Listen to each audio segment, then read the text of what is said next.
White House right now. We're getting the very latest from John Kirby on the Israel war against Hamas. Let's listen in for a moment to some of the questions that are being asked of John Kirby. I'm afraid I don't. I mean, we know the number is accurate as of right now, but this individual circumstances are not exactly clear. Yeah, this group 22, it was in Israel, but I don't have the details on every single one. You could certainly consult the State Department. They might have a little bit higher touch because they're in touch, or I know they're trying to be in touch with all the families, but we don't have that information. I can just quickly, all signs suggest that Israel will begin possible ground invasion relatively soon. I know you talked about safe passage, but has the U.S. done anything to dissuade Israel from moving ahead with a ground offensive? And if it does move ahead, has the president or administration officials directly asked Israel to show restraint in how it goes about such an operation? We're going to let the Israelis talk about their military operations, particularly in the future tense. I mean, we don't even talk about our operations in the future tense. So I don't want to get ahead of where things are.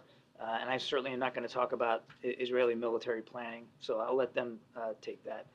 You heard the president talk about this a little bit yesterday, this idea of you're asking about restraint. I mean, nobody wants to see any more innocent life lost. None.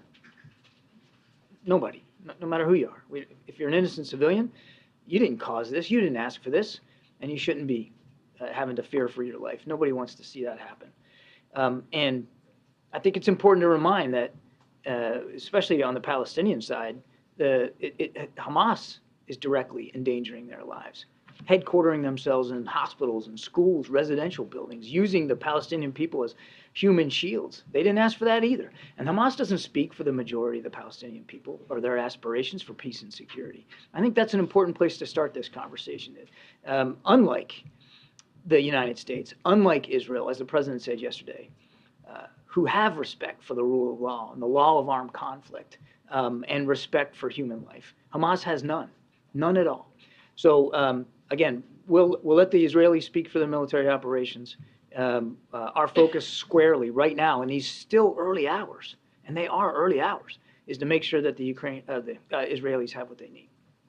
I just want to clarify the numbers here. I think, Corinne, you just said that 17 Americans remain missing. Is that the latest number? I think yesterday you had said 20. I just want to make sure we're operating off of the same thing. There is 17 that are missing and 22 that are dead. And is there anything you can share with us about anything you know about the condition of the hostages? And also, has there been any kind of communication with Hamas, either directly or with our allies or partners, about securing their release? Is there any kind of receptiveness that they've shown even to talking about this issue? So let me take the second one first. Obviously, we're in discussions not only with the Israelis about what hostage recovery could look like, but with other allies and partners in the region. And there are some countries like Qatar that have open lines of communication with Hamas. So of course we're casting the net wide, as you would expect we would. We want to get these all the hostages back with their families, particularly the American hostages, no question about that. Now, where they are and in what condition, no. Sadly, we don't know. And that makes efforts very, very difficult, again, in these early hours. But we don't know. We don't know where they are. We don't know if they're all in one group or broken up into several groups. We don't know if they're being moved and with what frequency and to what locations.